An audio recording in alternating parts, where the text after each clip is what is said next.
Now, the greatest radio shows of all time.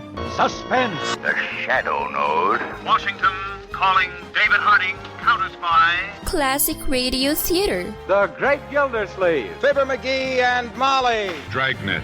Gunsmoke. The Lone Ranger. Now, step back into a time machine with your host, Wyatt Cox. Good evening, friends of the Inner Sanctum. An episode of The Mysterious Traveler. This episode was originally broadcast on April 19th, 1949. This episode entitled, Out of the Past.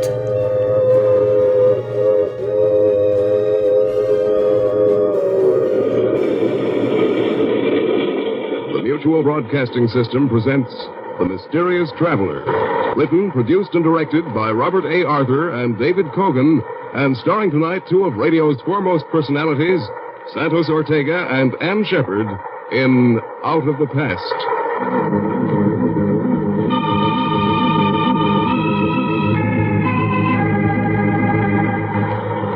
This is the Mysterious Traveler, inviting you to join me on another journey into the realm of the strange and the terrifying. I hope you will enjoy the trip, that it will thrill you a little and chill you a little. So settle back, get a good grip on your nerves, and be comfortable, if you can, as you hear Out of the Past.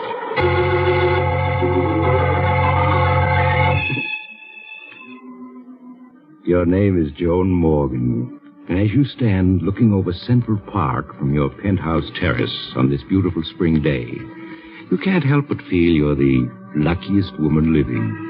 You're young, attractive, fairly wealthy, and happily married to a Broadway actor.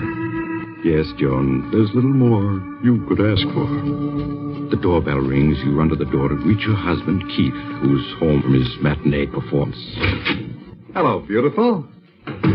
How's my one and only? Hello, darling. Oh, Keith, no wonder every actress wants to have you for her leading man. Nonsense. I'll have you know the only person I kiss like that is my wife. You better say that. How was the matinee today? Fine. I got 7 curtain calls. Oh, here's the afternoon mail. I picked it up at the desk. Anything for me? I haven't looked it over, dear. Oh, yes, here's one for me. 3 others for you, dear. Let's see. This one's a bill from the hotel management. Darling, we're living beyond our means. Oh, Keith, you're not going to start that again, are you? Well, we have over $500,000. I've told you a dozen times I won't touch that money. It's yours, not mine. Darling, it isn't a question of it's being yours or mine. It's ours. Joan, I made it clear to you when we got married that we'd have to live on the money I earn.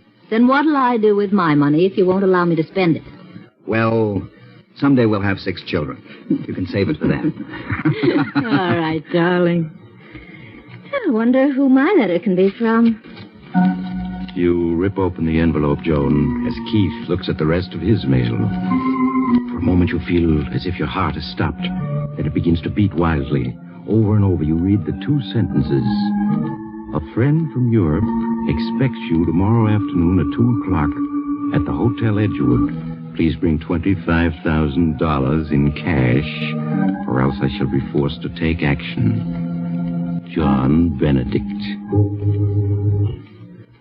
Joan, what is it? What's wrong, darling? What did you say? You look so upset. Is it that letter you're reading? Letter? No. No. Well, then, if it isn't the letter, what is it? It's nothing, darling, nothing at all. It's just that I have a headache. Oh, I'm sorry. Can I get you something? No, Keith, no, I'll be all right. All I need is a little rest.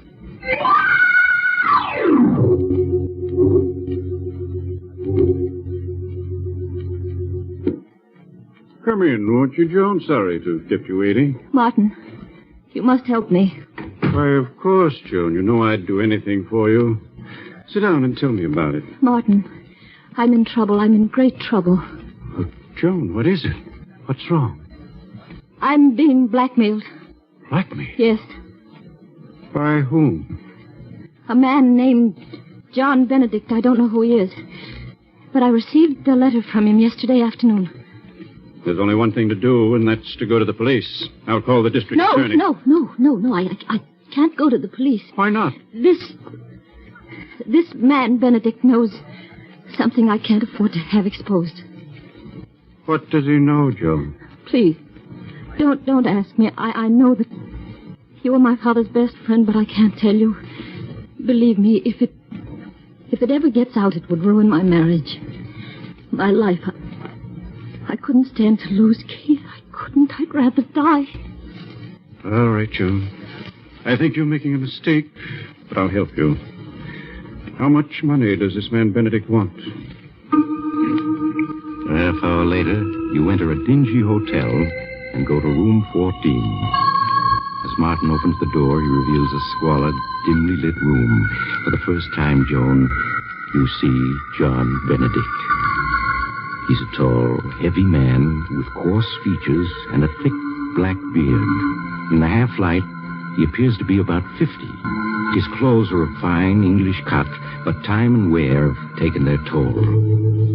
He stares at you for a moment, Joan, then speaks. How do you do, Mrs. Morgan? Won't you please come in? Thank you. This is Mr. Walker, friend. Yes, of course. I trust you will forgive me these dismal surroundings, but alas, I am quite penniless. So you thought it would be an excellent idea to blackmail this lady for funds? I am afraid you misunderstand me, Mr. Walker. I am not forcing this beautiful lady to give me 5,000 pounds. Rather, I am, shall we say, requesting a loan. Yes, but if she doesn't give you this loan, you'll ruin her marriage or her life. It would distress me to ruin anyone's life. But then it also distresses me to live in a pigsty like this. A much more suitable place would be the state penitentiary. Martin, please don't talk like that. Evidently, Mrs. Morgan, your friend is more interested in having you placed in prison than in saving you from disaster. I'm afraid you have not revealed our little secret to Mr. Walker. No, I haven't. Well, then, perhaps if we were to tell him, he would not be quite so eager to imprison me. Perhaps if he knew that at one time you had... No. Don't say any more. I'll pay you. Allow me to commend you on your good judgment. Martin, give him the money. Give it to him. Very well. Here's your filthy blood money. Thank you. I think you have been very wise, Mrs. Morgan. Very wise indeed. Good day. In the weeks that follow, Joan, you try to forget Mr. Benedict and the terrifying secret he shares with you. But you aren't successful, are you? Everywhere you go, you unconsciously find yourself fearfully looking for him. Life has become tense, frightening. Then one afternoon, while Keith is at rehearsal of a new play, you receive a phone call. A call that sends you in a panic to Martin Walker's office.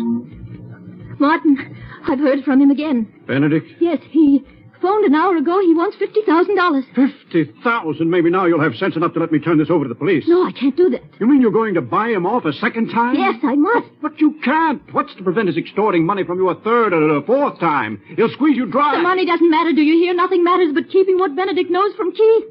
If Keith finds out, it'll mean the end of everything for me. Everything. April 19th, 1949, The Mysterious Traveler on Classic Radio Theater with Wyatt Cox. Hi, this is Kyle Horvath with the White Pine County Tourism and Recreation Board. If you want to get away from the big cities and get back to nature this summer, give us a call at 775-289-3720 or visit us online at elinevada.net. There's so much to do and see, I can't mention it in 30 seconds, but check out our website and you'll see what Nevada is really all about. elinevada.net or follow us on Facebook or Instagram. Give us a call at 775-289-3720 or visit us online at elinevada.net.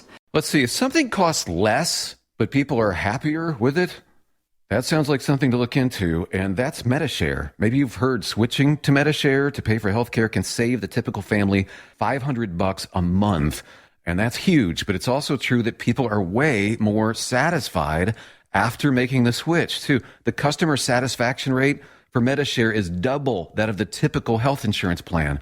Double. MediShare works. It's been around for more than a quarter century, and members have shared more than $3 billion of each other's bills. People love having telehealth and a huge nationwide PPO network. So, yeah, you can save a ton and like it better. Imagine being happy with how you're taking care of your health care.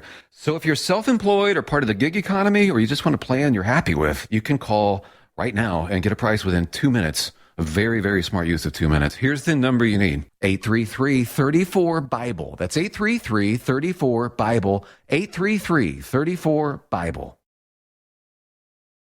Now on Classic Radio Theater with Wyatt Cox, more of The Mysterious Traveler, April 19th, 1949.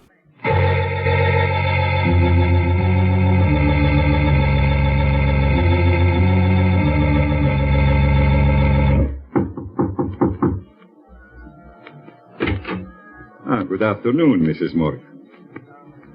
Oh, I see you brought Mr. Walker. And I was counting on a pleasant afternoon. May I take your coat? No. Benedict, what do you mean by asking for $50,000? We paid you $25,000. That was supposed to keep your mouth shut. Well, it has, up to now. But as you can see by this suite of rooms, Mr. Walker, it takes money to live lavishly. Therefore, I shall need more. Well, you shan't have it. We paid you off once. We're not paying you off again. There's a limit to what anyone will pay. Yes, quite true, Mr. Walker. But the limit has not been reached as yet.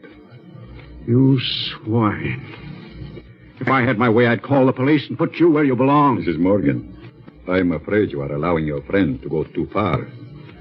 I have but to pick up this telephone, and your world will come crashing down about. No, don't do that. Don't do that. Don't. Martin, give him the money. But Joan, give it to him. I can't stand this any longer. Very well. Here it is, Benedict. But I warn you, you'd better not try anything further. There is such a thing as pushing a person too far. I shall try to remember that, Mr. Walker. Thank you for your advice and the money. You're trembling with fear as you leave Benedict's luxurious suite, aren't you, John? And even when you reach your own apartment, the fear hasn't left you. Weeks pass, and life is a nightmare. Every time someone knocks at the door or the phone rings, your heart begins to beat wildly. And worst of all, Keith senses something is wrong. I'll answer it. But how much closer to it, there? Hello? Is this Mr. Morgan's apartment? Yes? This is the stage manager at the theater. Will you please remind Mr. Morgan of the special matinee we're giving today? Oh, yes. Yes, I'll tell him. It was the theater calling Keith to remind you of today's special performance. I haven't forgotten. It's only 2:05. I still have a few minutes before I have to leave. Joan. Yes. What is it, darling? What's come over you? Come over me? Yes. These past weeks, you've been just a bundle of nerves. Every time the phone rings or the mail arrives, you begin to tremble. What's wrong? Darling, you're just imagining all that. Joan, stop acting as though I were a child. I can see something's wrong, and I want to know what it is. Keith, please. There's nothing... Who could that be? Never mind, I'll get it. No, you just sit Keith, where you I would are and rather... rest. Look, darling, you have to get to the...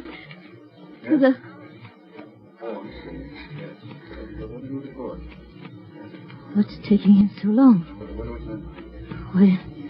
Why doesn't he come back? Keith? Who is it? Keith! Joan, what is it? Why did you scream like that? I didn't scream. Who was that at the door? Well, it was just a special delivery boy. He brought this special delivery for you. Special delivery? Yes, here. Thank you. Aren't you going to open it? After all, it is a special delivery. Yes. Of course. I never saw anyone so afraid of a letter. Who's it from? Joan, what's wrong? Nothing. Nothing. Don't tell me that. You look as though you were going to collapse. Now, give me that letter. No, I said, please, Keith. give it to me. No, please. Yeah, that's better. Perhaps this letter will tell me what's wrong. Oh, it's only one sentence. I will phone you at 2. There isn't even a signature. What note, Joan? I don't know. You must know, else why would you have grown so pale? I'll phone you at 2. It's almost 2 now. I'll wait for that call. Keith, please. You must have faith in me. All these weeks I've had faith, said nothing, hoping you'd tell me what was wrong. Now I must find out for myself. Well, right on time. It's just 2 o'clock. Please, don't answer. Take your phone. Take your hand off the phone, Please, Joan. Keith, no. I said won't take let your you hand off the answer it. phone. Hello? Hello? Hello? No answer. Never called. Hung up when they heard my voice. I suppose you won't tell me who it is? All right, then. I have to leave for the matinee now. I won't be home for dinner, but when I return after tonight's performance, we'll have this out once and for all. Keith, please. I just can't tell you. If you'd only... Goodbye, Joan. Keith. I can't.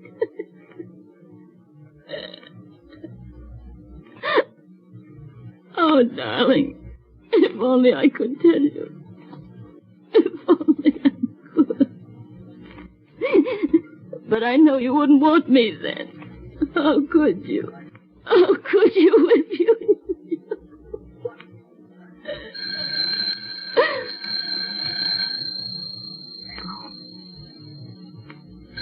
Must be he. Must be he again. Hello? Good afternoon, Mrs. Morgan. You promised you'd leave me alone, that I'd never hear from you again. That was only a month ago. Yes, I know. But then, I am always making promises I not keep. You've ruined everything. My husband read the special delivery letter you sent. He answered the phone when you called a few minutes ago. How can I explain? Oh, that should not be too difficult for a clever woman like yourself. And you are a clever woman, are you not? What do you want? I'm tired of your playing cat and mouse with me. I intend to call on you at 5:30 this afternoon. I won't pay you another cent. Do you hear? There's no end to your demands. You may expect me at 5:30. No. And do not have Walker there. No, I won't see you. I won't... Hello? Hello? Hello, I won't see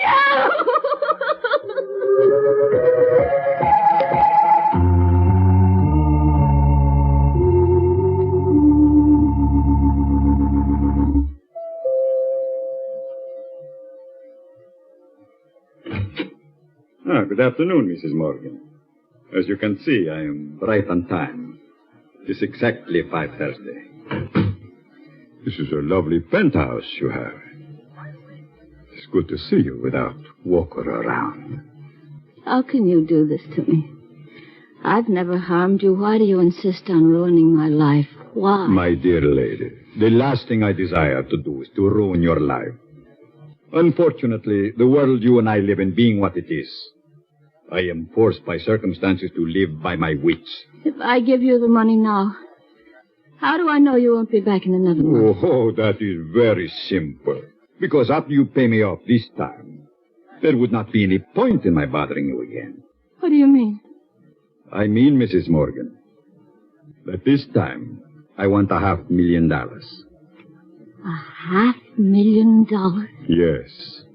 If I am not mistaken, that is what the balance of your fortune amounts to. Do you not see? Once you have paid it over to me, there would be no point in my bothering you anymore. Simple, is it not? You must be mad. I? Oh, no, Mrs. Morgan, not I. Come now, you love your husband and he loves you. There are years and years of happiness before you.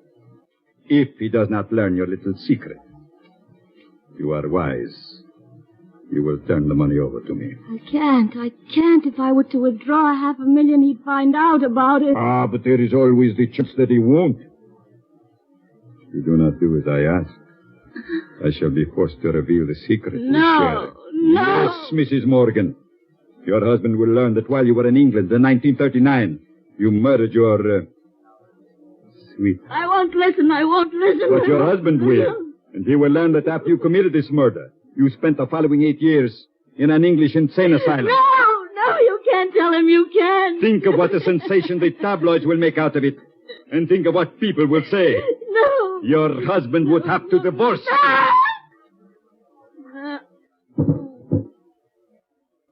So, fainted, have you? That is not going to help you, Mrs. Morgan.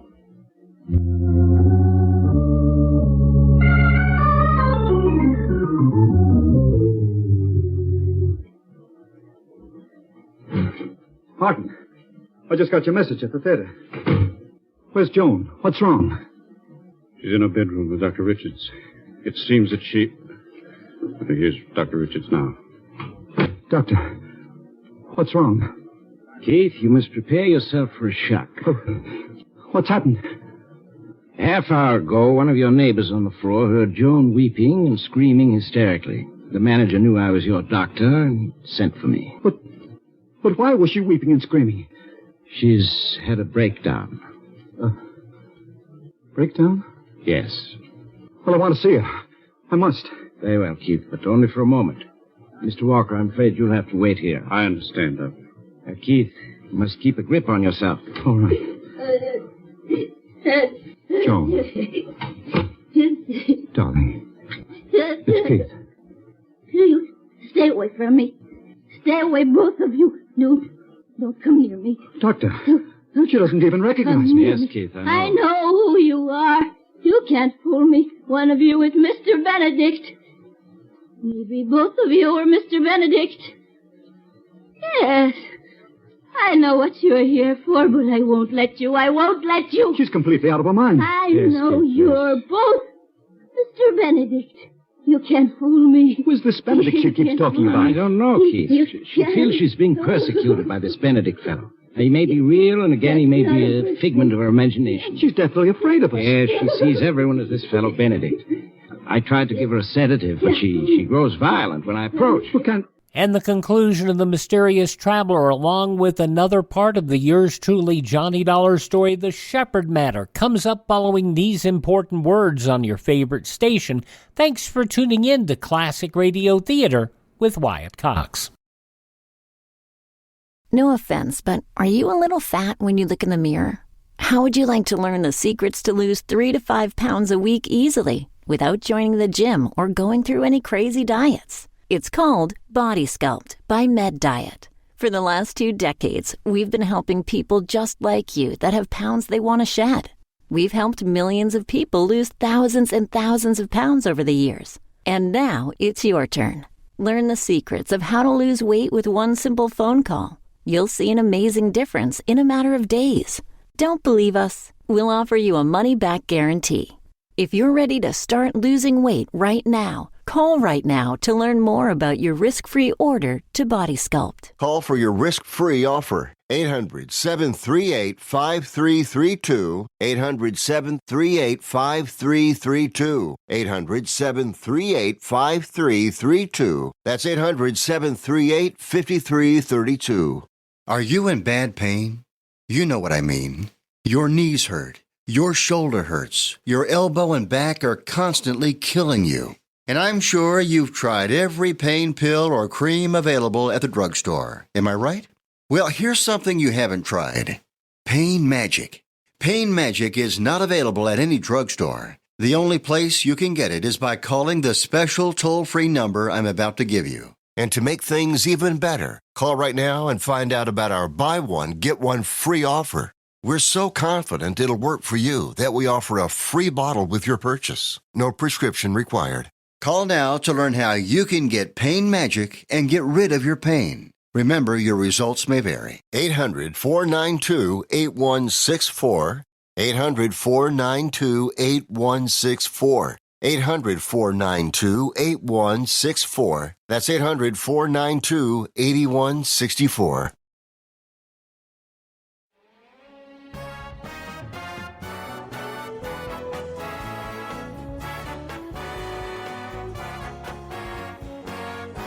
Now on Classic Radio Theater with Wyatt Cox, the conclusion of The Mysterious Traveler, April 19th, 1949, Out of the Past. Can't you do something for her? I've already sent for an ambulance. She'd be much better off in a hospital where she can have constant medical care. Come along, Keith. How is she, Doctor? Well, it may be a long time before she recovers. I'm going down to the lobby, wait for the ambulance. I suggest you two stay here. Keep an eye on her. I've left the door to her room open. All right, Doctor. Shouldn't be more than a few minutes.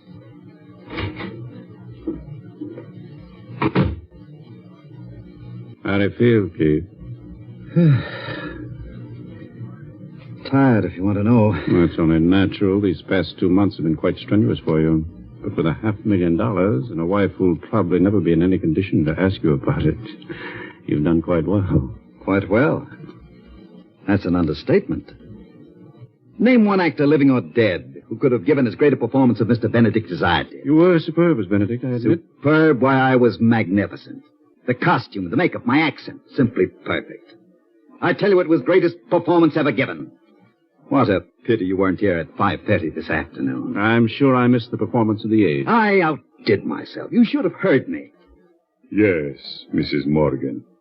Your husband will learn that while you were in England in 1939, you murdered your, sweetheart. That after you committed this murder, you spent the following 8 years in an English insane asylum. It's really a pity I played my greatest role to an audience of one. Well, yes, Keith, but you were probably the highest paid actor in the world. I'm sure that $500,000 for 2 months' work, less my share, of course, is something of a record. Yes, it probably is. I heard you, Mr. Benedict. You can't fool me. Joan! I know one of you is Mr. Benedict. Or are you both Mr. Benedict? Yes, you both must be Mr. Benedict. That's clever. That disguise you used, that's clever. But you can't fool me. She must have overheard you. That brought her out of her room. Yes, no matter how many disguises you use, I know you. No, don't you come near me. Don't come near me. Keith, she's got a gun. Come Joan, near me. put that gun down. I'm not going to let you tell. I'm not going to let No, you don't. tell. Don't, Joan. Stop. You shot me. Oh, Joan, no. I'm not Mr. Benedict. He's...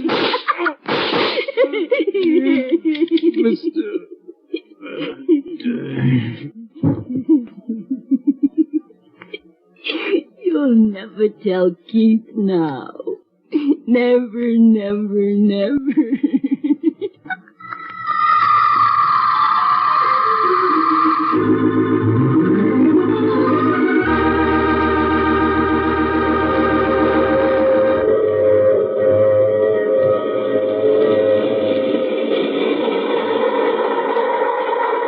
This is the mysterious traveler again. Did you enjoy our trip? Too bad about poor Keith and Martin. Such interesting scoundrels. That fellow Keith was certainly a remarkable actor, wasn't he? But, like so many actors, he overplayed his role, with fatal results. What happened to Joan Morgan? Well, the poor woman was committed to an institution, where after several years of treatment, she recovered completely. However, she still has a deathly fear of actors. Oh, you'll have to get off here, I'm sorry. But I'm sure we'll meet again. I take this same train every week at the same time.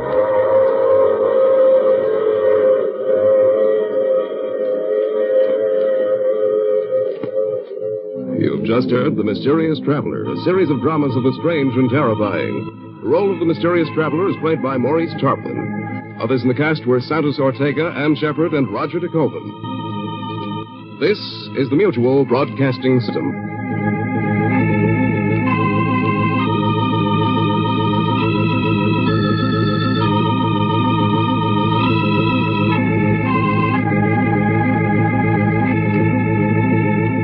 April 19th, 1949, The Mysterious Traveler. Yours truly, Johnny Dollar, is next when Classic Radio Theater with Wyatt Cox continues.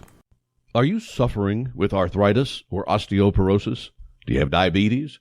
Did you know that these are just 2 of the hundreds of diseases that have seen improvement with Dr. Wallach's incredible longevity products?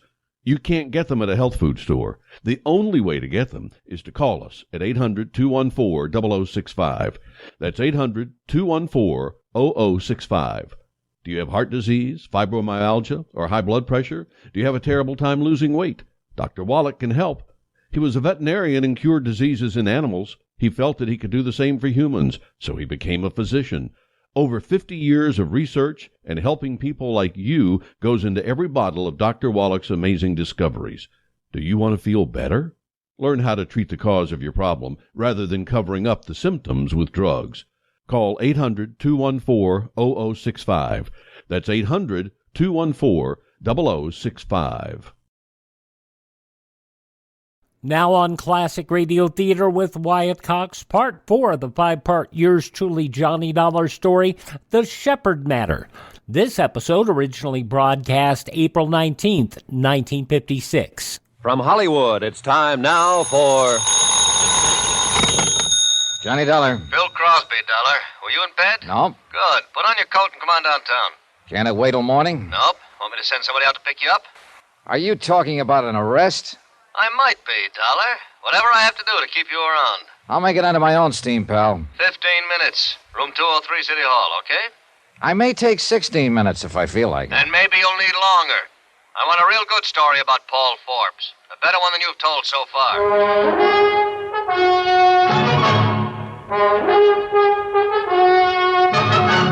Tonight, and every weekday night, Bob Bailey in the transcribed adventures of the man with the action-packed expense account, America's fabulous freelance insurance investigator. Yours truly, Johnny Dollar.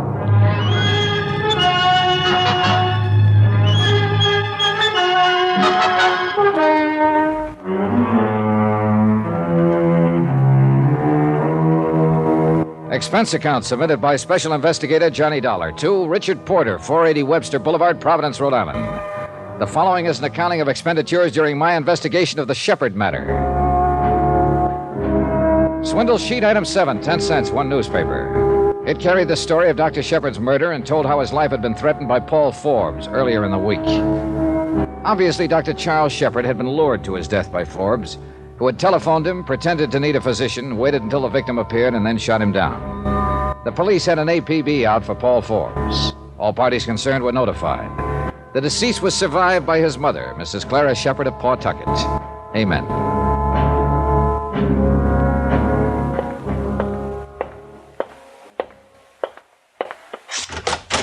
Come right in, Dollar. Sit down.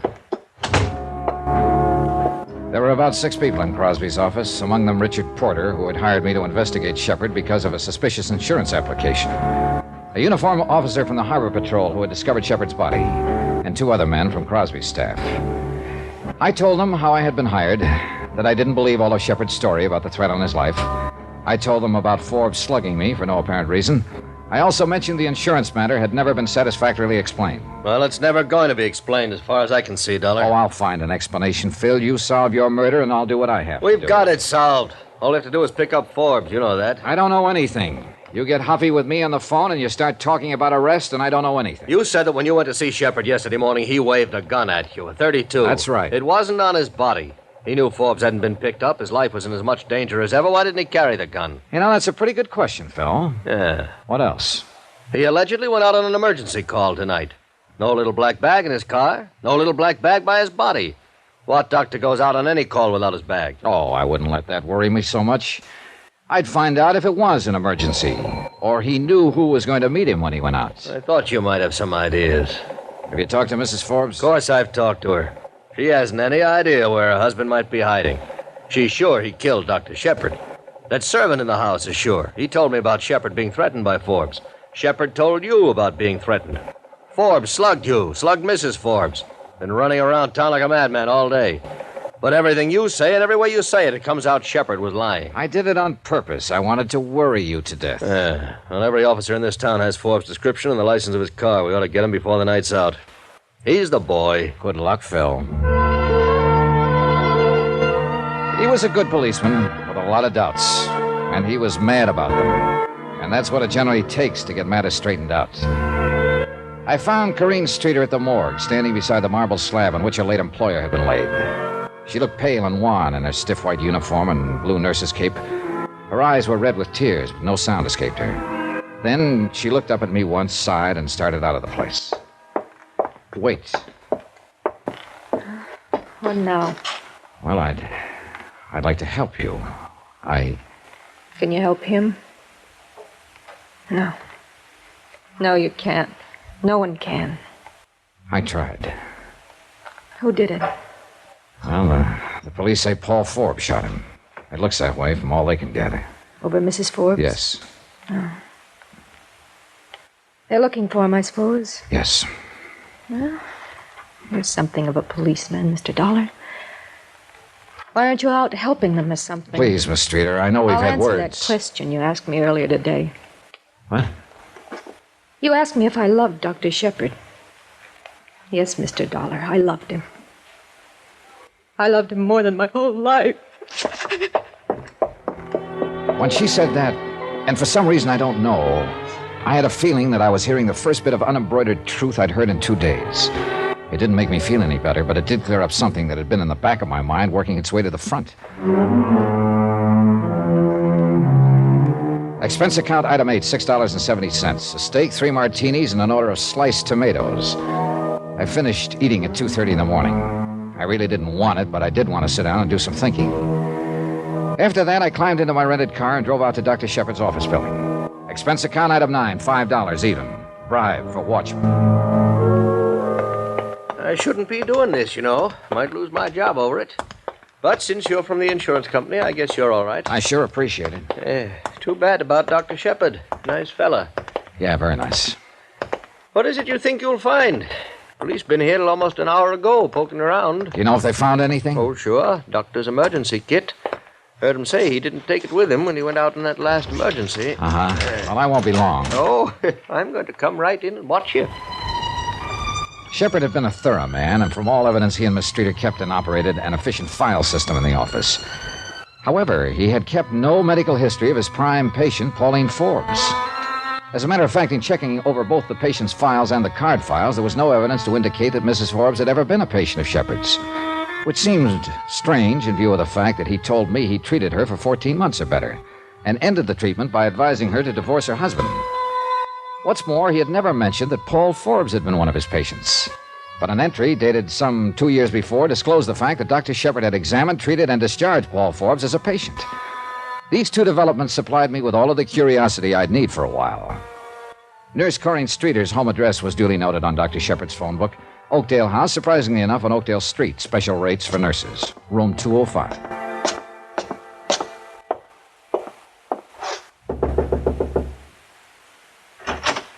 Yes?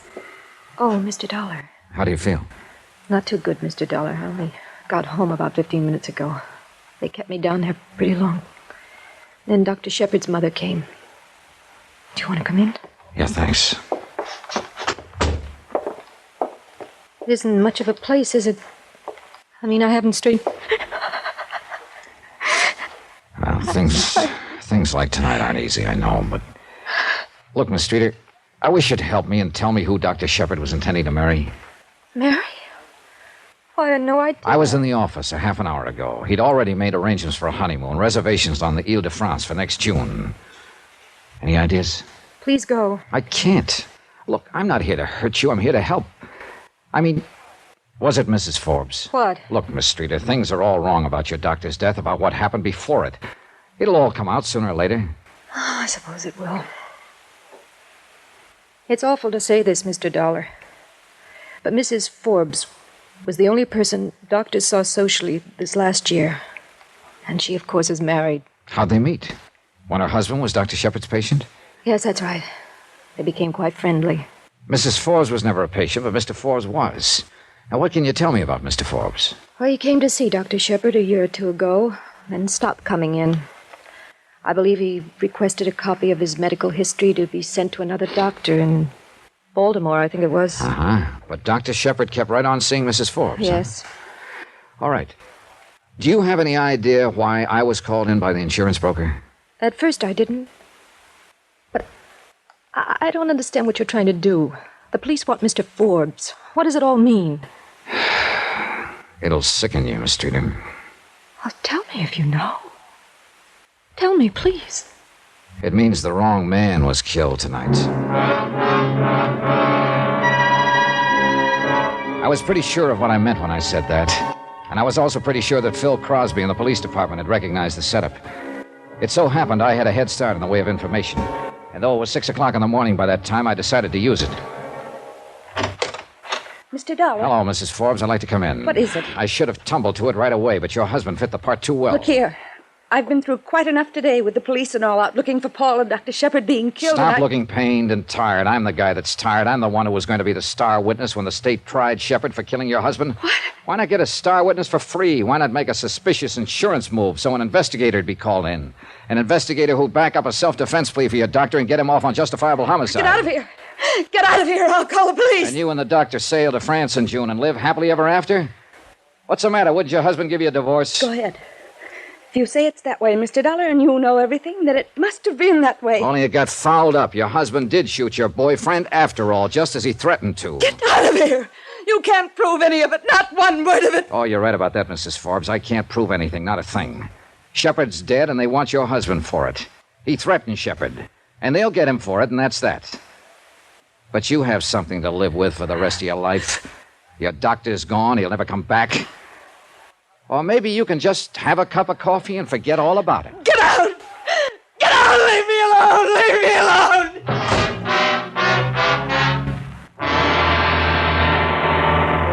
What? Yeah, that's it, Phil. That's what was supposed to happen. Shepard had it planted all over town how Forbes had threatened his life. He had witnesses. He had me, even. All he had to do was go out and shoot Forbes any place, any time. But Forbes got him first. Can people get by with this kind of thing in our courts of law? If and when you get your hands on Paul Forbes, will he have any kind of defense? Oh, he'll get him, Dollar. The other I can't answer. What you just told me can't be proven. I don't see how a lawyer can do much for a guy who threatens another man's life and then finally guns him down, do you? But it was Forbes who was the marked man all this time. He was supposed to die. If it could be proved that Forbes was a patsy, that the doctor intended to gun him down... The judge and jury, Johnny. When we get Forbes, he'll be arraigned and indicted for first-degree murder. Don't worry about that part. The rest is up to the court, out of our hands. After all, we're pretty sure Forbes shot and killed Dr. Shepard. Hang up that phone, Dollar. You still on the wire, Johnny? Hang it up or I'll blow your head off. Paul Forbes looked the part of a fugitive. His coat was ripped in several places. The knuckles on his left hand were torn and raw. There was mud on his shoes and pant legs. His eyes told the rest of the story. He was blazing mad. He had a gun, and he wasn't afraid to use it.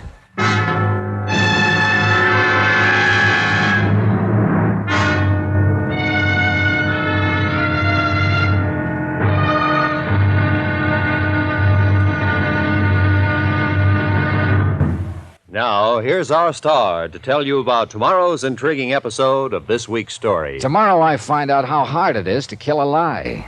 Sometimes you have to kill it twice. Join us, won't you? Yours truly, Johnny Dollar.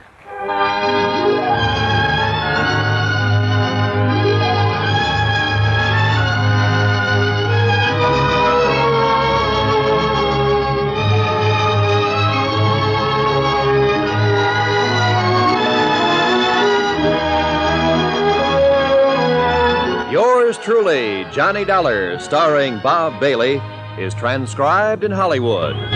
Written by John Dawson, it is produced and directed by Jack Johnstone. Be sure to join us tomorrow night, same time and station, for the next exciting episode of Yours truly, Johnny Dollar. Roy Rowan speaking.